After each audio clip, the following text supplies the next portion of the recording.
This has serious implications for the Flames' future. After last night's Game 7 result between the Florida Panthers and Toronto Maple Leafs, the Matthew Tkachuk trade is almost finally complete. With Florida moving on, the Calgary Flames have their first round pick, but it has dropped significantly, so what does this mean for their future at the draft? We're going to get into all that and more in this video, but first I want to welcome you to Flames Digest. I'm Mark Griffith. If you're new around here and you love the Flames, make sure you subscribe so you can stay up to date on all the latest news, updates, reports, and rumors revolving around your Calgary Flames. We would love to welcome you to the Flames Digest family, and let's talk about these major implications. Yes, of course, last night I think most hockey fans had their eyes peeled to the screen to watch the Florida Panthers and Toronto Maple Leafs hash it out in Game 7 of the second round. And, you know, for the Flames, we were really pulling for Toronto because the pick would have been so much better that we received in the Matthew Tkachuk trade, but of course, that didn't happen. So, the first round pick the Flames received from Florida will be between 29th and 32nd overall, depending how the final two rounds go.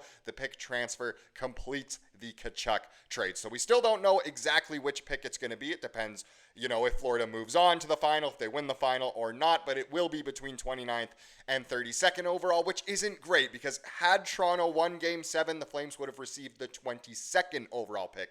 Now, I'm really hoping, now that we know we have the 18th and then a really late first rounder, I kind of hope we package those picks and try and trade for, you know, a top 5, if not top 3 pick, if possible. But I'm sure we'll talk about that more as the draft approaches. It's just more, you know, to know right now the major implications that this pick really did drop, which kind of sucks for us, which, you know, again, it would be nice to see Tkachuk maybe not succeed every single time or every single season outside of Calgary, but again, here we are. Now, let's talk about why this matters, the real piece of this video, because picks that late don't often really turn out to be amazing players, so we have a great article here, all credit due to Joshua Serafini for writing this one. He writes, how often do late first round picks pan out in the NHL? And we're not going to go over the whole article, but please go feel free to read it if you're interested. I believe it came from the Win column, and it's very interesting to look at all the stats, which we're not going to do, but we'll get into just the important stuff. So with the Toronto Maple Leafs losing yet another Game 7 yesterday, the Flames' first round pick from the Florida Panthers has taken a considerable hit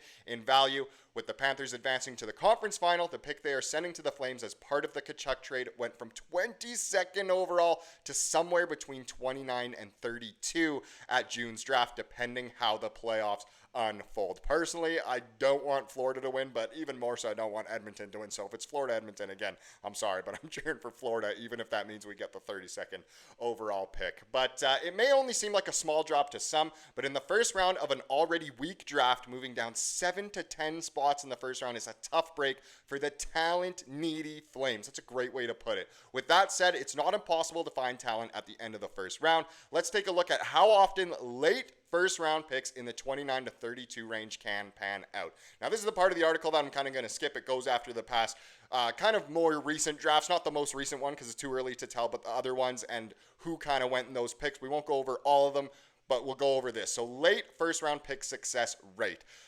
In the article, they look at the past 3 drafts and how the 29 to 32 range has looked thus far.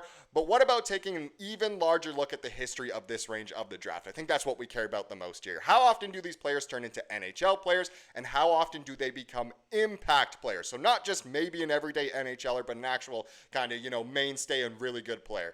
Let's take a look back at every player picked with the last 4 picks of the first round from 2015 to 2021.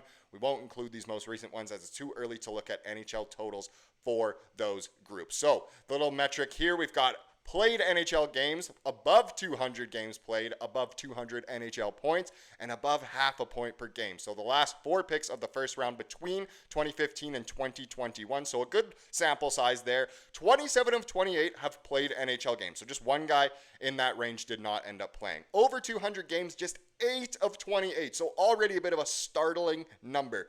Over 200 points, just 1 of 28. And there's players from the 2015 draft that have over 1,000 points at this point, but there's only one that has over 200 points in that range. Quite startling. And then just 1 of 28 has over half a point per game as well. So already it's looking like, man, this game that the Florida and Toronto played really did have major implications for Calgary, and of course, it didn't go our way. Thanks a lot, Toronto.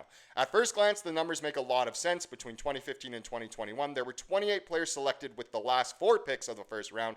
Of those 28 players, 27 have played in at least one game. The only player who has yet to reach the NHL is Stillman, who was selected 29th in 2021. In this regard, you're pretty much guaranteed to get some NHL man games out of a late first round pick. It's their staying power that dramatically drops off, and that just is true here. Of the 28 players selected in the range, just 8 have managed to suit up for 200 NHL games so far. Those 8 players are Anthony Beauvillier, Brett Howden, Sam Steele, Henri Jokiharju, Eeli Tolvanen, Trent Frederick, Rasmus Sandin, and Joe Veleno. So some household names for sure, but no stars by any stretch of the imagination. There are also a handful of players who can hit the mark over the next couple years in Klim Kostin, Ridley Gregg, and John Beecher. That would eventually bring the total up to 11 of 28 players with 200 NHL games. And honestly, with our first round picks, the way the Flames are right now, we're not looking for guys who can just, get to 200 games. We want guys who can really help us be a competitive team. And out of the names there are some good players, don't get me wrong, but none that are exactly who we need. And do we expect to get that late in the first round? No. Would we have a better chance of getting that at 22nd? Yes.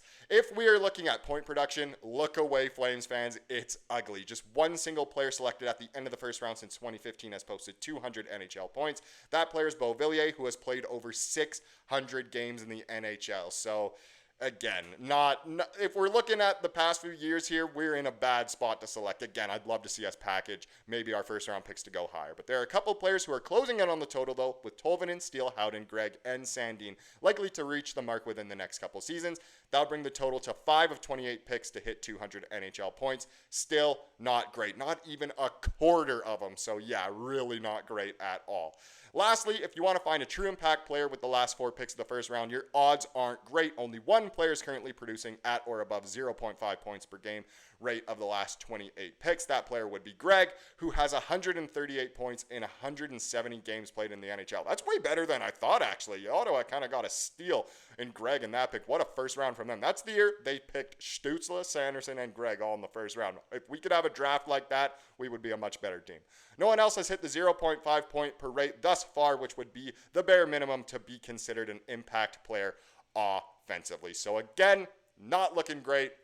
Man, Florida, it's just a tough blow. Overall, that's what we can call it, a tough blow. The Panthers' victory over the Leafs last night likely removed any chance of the Flames finding an impact player with the pick. That's not to say it's impossible to find high-end talent at the end of the first round, but if history is an indication, it will take some incredible luck to find a truly impactful NHL player with Florida's pick now.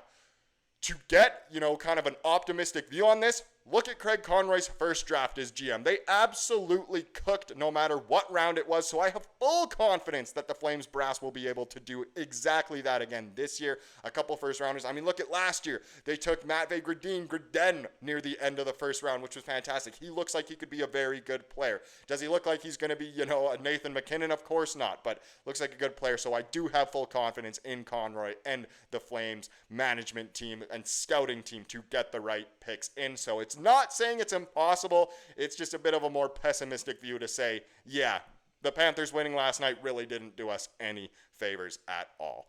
Now let's get into the comment of the day to wrap up this video. Here comes from yesterday's video, of course, and it comes from D. Chappelle. D. Chappelle said, I could see Nesbitt going higher than he's projected, as he seems to project as more of a guarantee to make the NHL, albeit with a little lower of an offensive ceiling. True, this is after yesterday's video about who the Flames could take in the first round.